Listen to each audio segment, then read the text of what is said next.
अब है सिद्धार्थ सेनानी साहब भी जुड़ चुके हैं हमारे साथ। सिद्धार्थ जी गुड मॉर्निंग, बताएं सर आपको क्या पसंद है? Good morning Anil ji, good morning Deepanshu, good morning सारे पैनलिस्ट को और सारे दर्शकों को।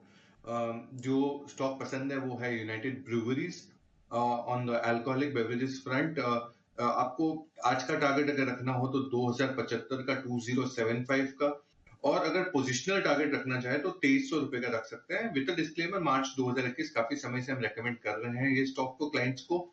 अब अल्कोहलिक बेवरेजेस में है, बियर सेगमेंट में है, जहां पे वॉल्यूम्स भी अच्छे ग्रो हो रहे हैं 14% वाई। आने वाले समय में प्रीमियम जो इनके प्रोडक्ट्स है, इनके वॉल्यूम्स बढ़ सकते हैं। किंगफिशर अल्ट्रा, अल्ट्रा मैक्स, हेनिकन, तो ये सब इनके वॉल्यूम जनरेटर्स बन सकते हैं आने वाले समय में। मैनेजमेंट प्रीमियमाइजेशन की तरफ ज्यादा जोर दे रही है, जहां पे प्राइसिंग पावर है, प्राइसिंग बेहतर हो सकते हैं, और रेवेन्यू 12% के सीएजीआर ग्रोथ से ग्रो हो सकती है United breweries. 2075 followed by positional 2300 रुपए का टारगेट। ऑलराइट, 2075 और फिर सीधा 2300 के टारगेट के लिए यूबीएल यूनाइटेड ब्रूवरीज, इस पर करनी है आपको खरीदारी। है सिद्धार्थ जी की पिक आती हुई। आइए और भी कुछ स्टॉक्स हैं जहां पर आपको एक्शन आते हुए दिखेगा, इन पर भी करते हैं फोकस। आज खबरों के दम पर भी कई सारे स्टॉक्स हैं जहां पर मूव आएगी। महिंद्रा फाइनेंस, इनका अपडेट आया है। सिद्धार्थ जी आपसे राय लेना चाहूंगा। एमएनएम फाइनेंस, अभी फिलहाल सीएफओ साहब ने भी रेजिग्नेशन दिया था, नए सीएफओ कुछ समय बाद ज्वाइन करेंगे। ओवरऑल डिसबर्समेंट 3% बढ़ा है, बिजनेस एसेट 22% बढ़े हैं, कलेक्शन एफिशिएंसी 96 की अब 95% हो गई है। बट Q1 में डिसबर्समेंट 5% और कलेक्शन एफिशिएंसी 95% की रही है। पहले का अपडेट जून का था और Q1 का भी ये अपडेट रहा। क्या व्यू है सर एमएनएम फाइनेंस 300 के लेवल पे? देखिए दीपांशु, हमारी तो होल्ड की राय है और हम मानते हैं, हमने रेकमेंड भी किया है पहले, बट पिछले तिमाही के जो नतीजे थे वो कुछ खास नहीं आए थे। तो मुझे लगता है कि तिमाही नतीजे वीक होने के कारण ये परफॉर्मेंस थोड़ा सा वीक है। बट आने वाले टाइम में ग्रेजुअली परफॉर्मेंस बेहतर हो सकता है एमएनएम फाइनेंस का। तो अगर आपने ले रखा है, वॉल्यूम्स और डिसबर्समेंट दोनों ही बेहतर वापस आ जाएंगे, disbursement in terms of growth. तो अगर आपने ले रखा है तो बने रहिए, एटलीस्ट 6 महीने का समय जरूर देना चाहिए। और इसी के साथ ये भी ऐड करूंगा कि एल&टी फाइनेंस भी एनबीएफसी स्पेस में one of the best stock रह सकता है।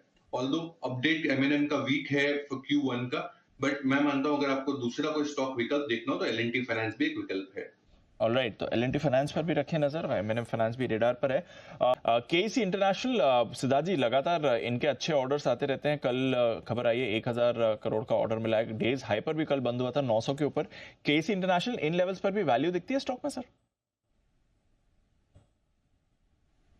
देखिए दीपांशु, वैल्यूएशन पर्सपेक्टिव से तो महंगा हो चुका है डेफिनेटली, बट ग्रोथ नंबर्स बहुत स्ट्रांग है, क्योंकि ये पूरे ही सेक्टर में एक टेलविंड है। अगर बात करें ट्रांसमिशन डिस्ट्रीब्यूशन सेटअप में, प्रोजेक्ट में, तो ये टेलविंड के कारण ये पूरा ही समूह बहुत स्ट्रांग बजिंग है। ऑर्डर विन्स बहुत स्ट्रांग है। तो फ्रेश खरीदारी की सलाह जरूर नहीं दूंगा, बट अगर आपने ले रखा है तो इसको बिल्कुल छोड़ना नहीं है। वो अनिल जी जो बार बार कहते हैं ना, टाइम टारगेट्स रखे इसमें, प्राइस टारगेट्स के बजाय। टाइम टारगेट्स रखने जरूरी है, स्टॉक पर फोकस बना रहेगा KEC international. Siddharth ji good morning, बताएं सर। जी बिल्कुल अनिल जी, और ये स्टॉक की चर्चा आपने अभी थोड़ी देर पहले कर ली है, और वो है federal bank. Federal bank mid cap category का बैंकिंग स्पेस में स्टॉक, जिसका टारगेट आपको शॉर्ट टर्म रखना है 185 का, और पोजिशनल रखना है 205 का, 205 का। लोन बुक साइज काफी strong, 2.24 lakh crore. Housing loan against property, auto segment, ये सारे सेगमेंट में इनका रेवेन्यू या एनआईआई काफी स्ट्रॉन्ग आता है। पहले तिमाही के डिपॉजिट्स भी स्ट्रॉन्ग दिखे, 19% से बढ़ते हुए दिखे। एनआईआई 15% से बढ़ते हुए दिखा। लोन ग्रोथ मतलब एक एवरेज जितनी भी बैंक है उससे काफी स्ट्रॉन्ग, और वो 20% के करीब। सबसे की पॉइंट्स है स्टेबल मार्जिन है इसका, बैंक के लोअर स्लिपेजेस है, और लोन ग्रोथ जो मैनेजमेंट उम्मीद कर रही है आने वाले समय में करीबन 18% की उम्मीद कर रही है सीएजीआर। और रिटर्न ऑन एसेट्स जो काफी इंपॉर्टेंट पैरामीटर रहता है बैंकिंग स्पेस का, ये भी उम्मीद है 1.2% के करीब रह सकते हैं। तो फाइनेंशियली स्ट्रॉन्ग सटीक बैंक फेडरल बैंक, 185 का शॉर्ट टर्म टारगेट, 205 का पोजिशनल। ऑलराइट, तो ये है आपके लिए फेडरल बैंक, जहां पर अभी आपके लिए अपडेट भी आया था 180, 185 और 205 के टारगेट के लिए यहां पर आप कर सकते हैं खरीदारी। स्टॉक भी आपको एक्शन में दिख रहा है। खैर बैंक तो अच्छे मूड में आपको इस समय खी रहे हैं। कुछ और आइए सिद्धार्थ जी से ले लें उनकी पसंद का शेयर लॉन्ग टर्म। सिद्धार्थ जी बताएं सर। जी अनिल जी, लॉन्ग टर्म के लिहाज से जो स्टॉक है वो है फिनोलेक्स केबल्स। फिनोलेक्स केबल्स पे खरीदारी की राय है। 1950 का आपको टारगेट रखना है, 1950 का। ये काफी समय से हम रेकमेंड कर रहे हैं फंडामेंटली विद डिस्क्लेमर। ये इलेक्ट्रिक और टेलीकॉम केबल्स में है, बिजनेस में वाइड डिस्ट्रीब्यूशन नेटवर्क है, और कंपनी ने हाल में 10 से 11% के प्राइसिंग भी बढ़ाए हैं उनके प्रोडक्ट्स के, जिसके कारण इनके रेवेन्यूज भी बेहतर होंगे और मुनाफों में भी फायदा होगा। 340 करोड़ का केपेक्स है। ये जो टारगेट एफएमईजी सेगमेंट में भी है, fast moving electrical good segment में भी, वहां पे वो टारगेट कर रहे हैं 500 करोड़ का रेवेन्यू लाने का in next 2 to 3 years. 17% I overall business की 17% आई सीएजीआर से ग्रो हो सकती है। कामकाजी मुनाफा जो मार्जिन्स कहते हैं वो करीबन 12 to 13% रह सकता है आने वाले सालों में। फिनोलेक्स केबल की जो केबल्स और टेलीकॉम सेक्टर में काफी उम्दा है, और आप जानते हैं कि जो केबल्स का बिजनेस है वो काफी ट्रैक्शन बिल्ट हो रहा है because of real estate power. तो फिनोलेक्स केबल पे खरीदारी की राय है लंबे समय के लिए, 1950 का टारगेट। ऑलराइट, तो फिनोलेक्स केबल्स पर खरीदारी की राय आ रही है इस समय सिद्धार्थ जी की तरफ से। यहाँ पर अच्छा एक्शन बनते हुए दिखेगा। सेडानी साहब को पसंद आया है फिनोलेक्स केबल। आइए पोजिशनल पिक सेडानी साहब की भी जानना जरूरी बताएं सर। पोजिशनल तौर पे एनर्जी खरीदारी होगी जाइडस वेलनेस पे। ये इनके जो प्रोडक्ट्स है मोस्ट ऑफ द घरों में पाए जाते हैं। जाइडस वेलनेस टारगेट आप रखें 2150 का, 2150 का विद डिस्क्लेमर। सितंबर 2022 से हम रेकमेंड कर रहे हैं क्लाइंट्स को। फंडामेंटली ये हेल्थ केयर वेलनेस स्पेस की कंपनी जाइडस वेलनेस, इनके जो मार्केट प्रोडक्ट्स है जैसे Glucon D, sugar free, Nycil, ये इनके मार्केट ब्रांड्स है जो ओटीसी ब्रांड्स पाए जाते हैं। Double digit revenue growth FY25 में उम्मीद है। मार्जिन 17 से 18% रह सकते हैं आने वाले 2 सालों के लिए। हायर ब्रांड स्पेंड, हर एक ब्रांड को ये स्केल अप करके वॉल्यूम्स बढ़ाने के योजना में है। डिस्ट्रीब्यूशन नेटवर्क को बढ़ाने की योजना में है। एक्सपोर्ट्स नंबर्स बेहतर हो सकते हैं आने वाले समय में, और 11.5% के करीब के आई में सीएजीआर ग्रोथ हो सकता है। जाइडस वेलनेस में 18% की मार्जिन की उम्मीद।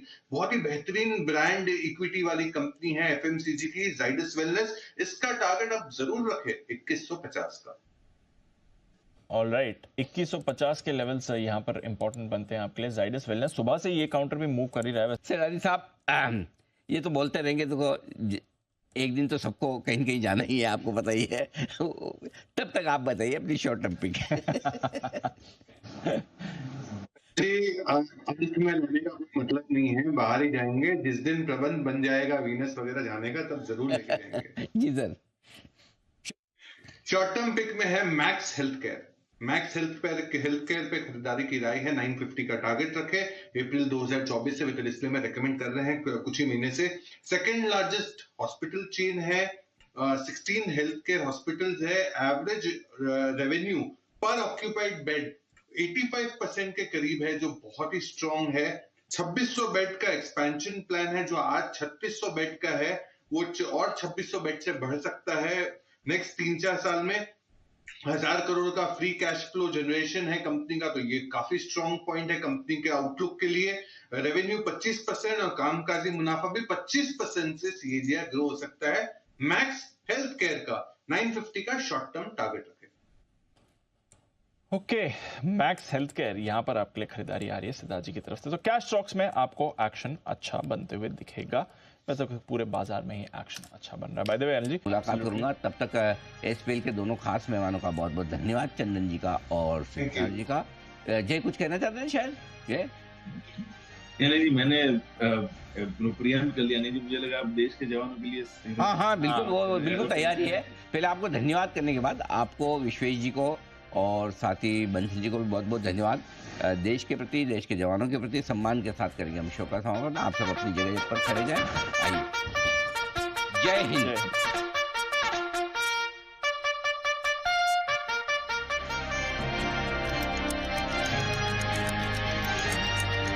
Investments in securities is subject to market risk. Read all related documents carefully before investing. This data is from our research report coverage. Investment in securities market are subject to market risks. Read all the related documents carefully before investing.